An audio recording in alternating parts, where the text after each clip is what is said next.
Então essa é a nossa implementação no Sockets em um jogo que eu e o Lucas nós desenvolvemos anteriormente, que é o Connect 4, ou League 4. A gente implementou o multiplayer em local para o jogo. E explicando um pouco na parte do código primeiro, a gente tem duas principais classes que vão lidar com os sockets, o servidor e o cliente.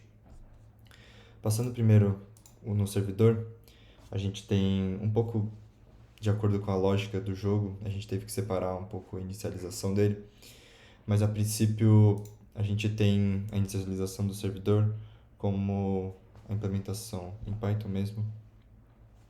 A gente inicia selecionando a porta e o host padrão, a gente selecionou localhost e uma porta padrão. E uma vez que ele é inicializado corretamente, a gente vai bindar ele para receber e também colocar ele no modo de listener, né? Ele vai escutar por dados que vão ser recebidos. Bom, nessa função de listening, que é a principal loop, a gente lidou com threads. A princípio, cada thread vai ser dedicado a uma conexão. Nesse caso, ele só vai suportar duas conexões, que são os dois jogadores. E a diferenciação entre eles é na porta da conexão. Então, esse é o identificador desse jogador. E para cada conexão que ele receber, ele vai iniciar um novo thread. E a gente tem uma lista de conexões, porque vão existir mensagens que a gente vai precisar enviar para ambos ao mesmo tempo. Bom, quando a gente receber uma nova conexão, ele vai ser mostrado no console e algumas informações vão ser armazenadas, como o próprio endereço, né, desse jogador e também a própria... Ele vai ter que retornar, né, para o lado do cliente algumas informações como o ID dele, se ele é o jogador, ele é o primeiro jogador, né? Isso no caso da vez, né, de jogar, isso vai importar. Isso também para o segundo jogador ele tem um pouco dessa lógica.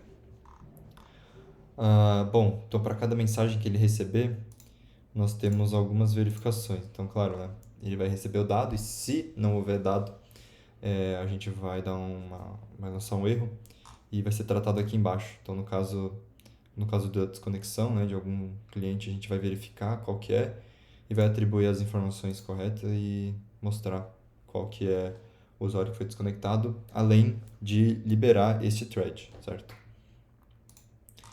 Bom, a gente tem três principais jogadas aqui, né, funções no lado do servidor. Então, para cada jogada que acontecer, é, ele vai receber uma jogada de um cliente e vai enviar para o outro, o oponente no caso, uma jogada, né? Ele precisa registrar do lado do cliente ambas jogadas. A gente tem uma parte de informações, né? Que quando a gente está criando o jogo, você escolhe um username, né? E esse username tem que estar disponível em ambos os clientes. Então existe essa troca de informações nesse caso. E no final a gente tem um player to ready, né? No caso, quando o segundo jogador entrar na sessão, o jogo vai poder ser iniciado. E por final a gente tem uma função aqui que vai enviar as mensagens. Pode ser uma mensagem única para uma conexão, ou no caso de ser uma mensagem para todas as conexões, ele vai percorrer a lista de conexões para enviar. Bom, no lado do servidor é isso. E no cliente a gente tem um pouco mais de funções, até porque a gente vai lidar com funcionalidades do jogo, né? De fazer jogada e enviar informações. Mas a princípio a gente tem a mesma lógica. No caso, o cliente ele não precisa apertar, ele vai apenas conectar no host.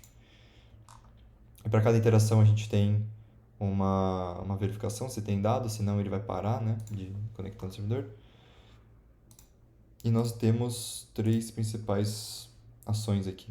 Então, a conexão, que uma vez que ele se conectar, ele vai pegar informações que o servidor retornou para ele. Então, qual é o ID dele, para ele ter informação guardada.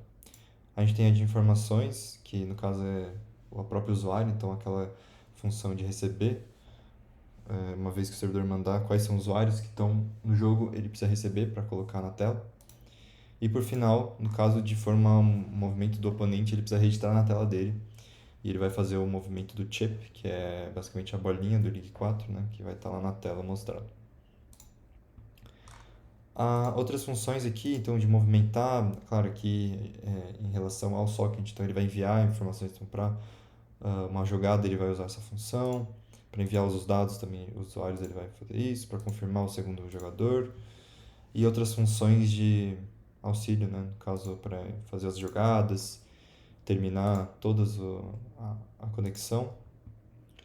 E no mais é isso. Agora vamos partir para uma demonstração mais prática. Eu vou rodar ambos os jogadores na mesma máquina. Então eu vou rodar o jogador principal. E o jogador principal, ele... Claro, se não existir um servidor nessa porta aberta, ele vai inicializar.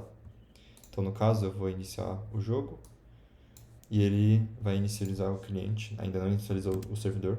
Então eu vou... Não é necessário a dependência dele criar o servidor antes, mas eu vou selecionar o modo multiplayer. Ainda não vou iniciar outro, mas eu posso selecionar outros modos que a gente tem aqui, mas esse é o multiplayer.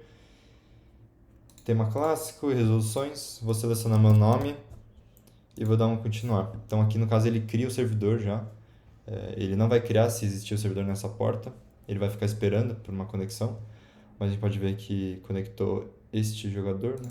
Então esse é o identificador do jogador 1, e aqui tem a informação do servidor, e esse aqui é do cliente. Então tem todas as informações no console. Agora o outro jogador,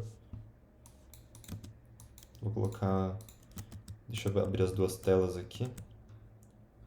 Vou colocar Lucas. Uma vez que esse se conectar, o outro vai iniciar também. Nós temos dois jogos acontecendo ao mesmo tempo, ambos os nomes diferentes, tempo rodando. E a primeira jogada é do primeiro jogador, ele não vai conseguir fazer outra jogada enquanto o outro jogador não tiver. E assim vai poder ser feito as jogadas uma vez cada um.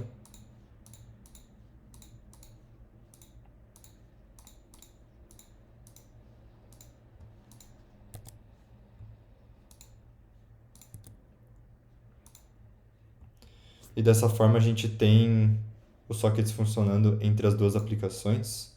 Deixa eu fechar elas aqui.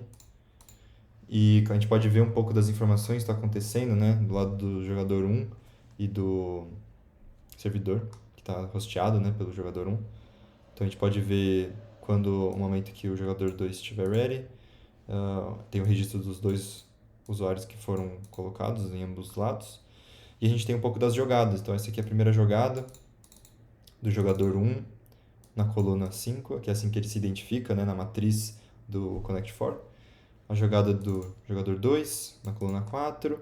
E aí, logo, quando o jogador 2 fizer a jogada, o jogador 1 recebe essa mesma jogada e precisa registrar do lado dele. Então tem toda essa troca aqui, a gente pode ver um padrão.